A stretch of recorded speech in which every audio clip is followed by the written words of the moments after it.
Good evening, folks. It is the evening of October 7th as I record this. You'll see this on October the 8th. But the Vancouver Canucks made a pretty substantial move today in trading away Jason Dickinson. Now, this is broken down into a few parts. We're going to talk about Jason Dickinson. We're going to talk about the cap implications. We're going to talk about Riley Stillman, who was involved in this trade for the Blackhawks, and what this sort of means and my thoughts on the trade as a whole. Now, the first thing that I want to talk about is just the trade as a whole. Now, this is from Puckpedia, and it is looking at the cap side of things, right? So the Canucks acquire Riley Stillman for 27-year-old Jason Dickinson, who has 2 more years at a $2.65 million cap hit, and then a 2024 second-round pick. The Canucks then grab Riley Stillman at 1.35 cap hit, and then an RFA for the next 2 years. So, off the bat, the Canucks save $1.3 million in cap hit. The Canucks move on from Jason Dickinson, and the Canucks bring in a defenseman who, as we'll get to, might be sort of a third pairing-esque type of guy. Now, the Vancouver Canucks acquired Jason Dickinson just last offseason. They went out, they made a move with the Dallas Stars, who were out of cap space. They traded just a third-round pick to pick up Jason Dickinson, and that seemed like a really smart bet at the time. Now, I want to show you Jason Dickinson's player card, and my face is kind of in the way here, but there's a graph right here, right next to my face. It is his wins above replacement percentile rank. Now, percentile, the way that works, 100% means there's 0% of players better than you. 0% means 100% of players are better than you. Now, at the end of the 2020-2021 season, his percentile was around 60, I want to say, somewhere in 60% range. And this last year, he was down at about, it looks like sub 10 percentile. And you look at where that breaks down to, down at offense versus defense, that red line down there below me. He went from being one of the best defensive players in the NHL to being in the bottom half of defensive players in the NHL. So this bet of a $2.65 million cap hit on a guy like Jason Dickinson sounded like a decent bet at the time under Jim Benning, and it was a move that I liked. But Jason Dickinson was not good last year, and that reflects in his stats, just 11 points in 62 games. He was basically invisible, and the analytics show the same story. Sub 10% offensively, sub 50% defensively.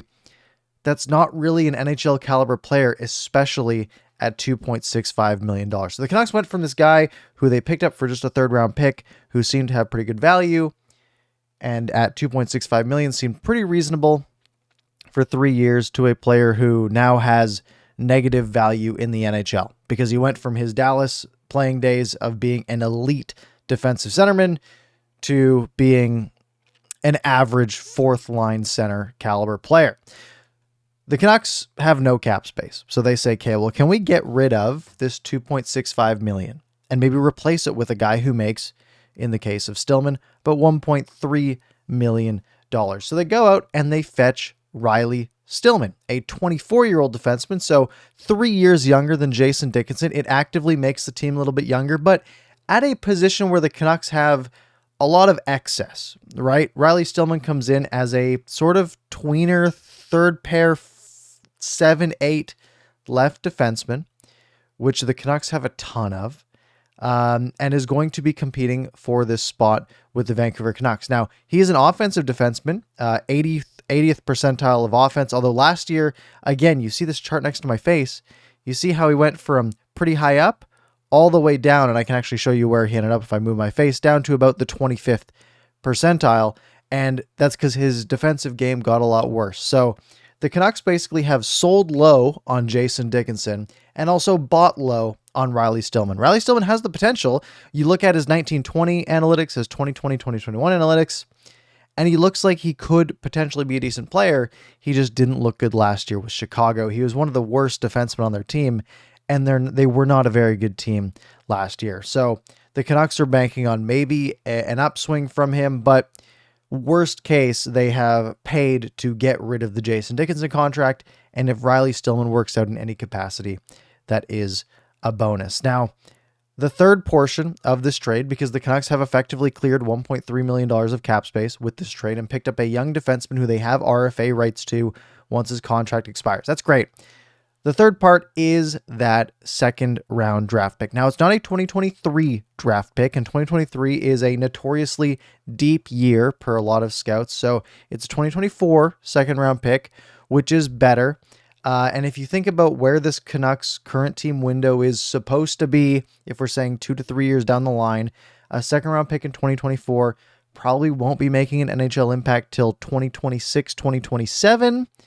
And that's kind of on the tail end of where the Canucks window is supposed to be anyway. So in theory, not the worst, but it does, again, tighten that window a little bit more if they could get an impact player in the second round in 2024. But you might be asking, how likely is it that you do get an impact player in the second round? So I went back a couple of years. I don't want to pick any recent years, but I picked the 2018, 2017, and 2016 drafts. And if the Canucks are competitive in 2023, 2024, as they expect to be, let's say it's in the bottom 10 picks of the second round. So let's say it's somewhere in like the 52 to 64 range. Let's go to 2018. 2018, 4 years ago at this point. Not a lot of big names you're going to notice here. Alex Romanov for Montreal, Ryan McLeod, Martin Fehervary, Kalen Addison, Sean Dursey. It's still a bit early on this class. Again, second round picks, while a lot of them do pan out, it usually takes 3, 4, 5 years for them to get there. But we go to 2017, you start to see a lot of guys who have played games, right? You start to notice guys like Nick Hague, Jesper Boquist, Jason Robertson, who is a phenomenal hockey player and is now making $7-something million a year. You have guys like Alex Formenton, Alex Texier, Mario Ferraro for San Jose, who's looking like a really good defenseman. Max Comtois.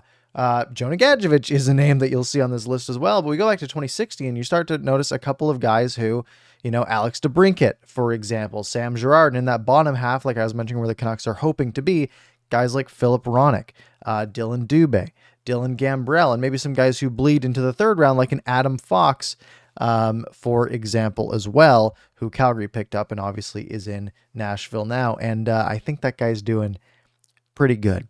So here's the thing.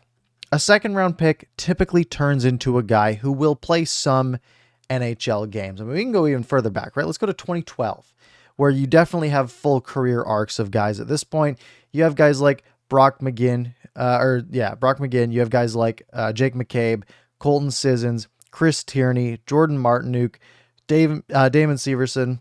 You go into the third round, Jujhar Khaira, Jimmy Vesey, Adam Pelech. Pelech's great, but a lot of guys who are sort of bottom half of the lineup type of guys. So the Canucks have effectively cleared $1.3 million in cap space, gotten rid of Jason Dickinson, and maybe given a chance to a guy like Niels Oman to compete for a spot in the lineup year one, and have effectively gotten rid of Jason Dickinson and traded a second round pick, which will usually turn out to be a player who doesn't make the NHL or is a depth player in the NHL. Now, you want as many lottery tickets as you can get in the draft, but it's not the worst.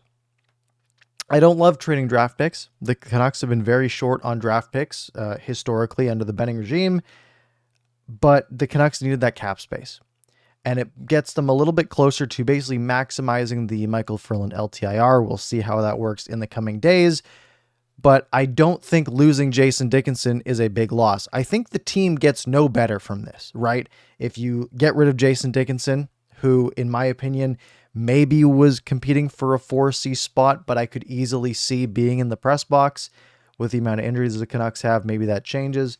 And picking up a defenseman who's probably like a number 7, number 8, and is probably also in the press box for this year probably doesn't make much of a difference. Maybe, maybe Stillman plays a couple of games, but who knows?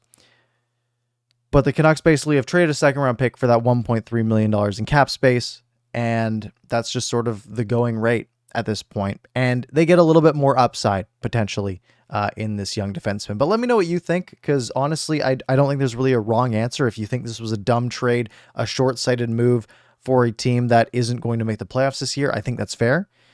Or if you think the Canucks are going to be competitive and you think that $1.3 million will be really helpful, or maybe it goes towards signing Kuzmenko next year, that could be a really valuable piece. I want to know your thoughts on that. Make sure you hit the like button, hit subscribe, do all that good stuff. Other than that, The NHL season starts next Wednesday night. ParkersPucks post games will start next Wednesday night as well. Make sure you're subscribed for that, and I will see you later on.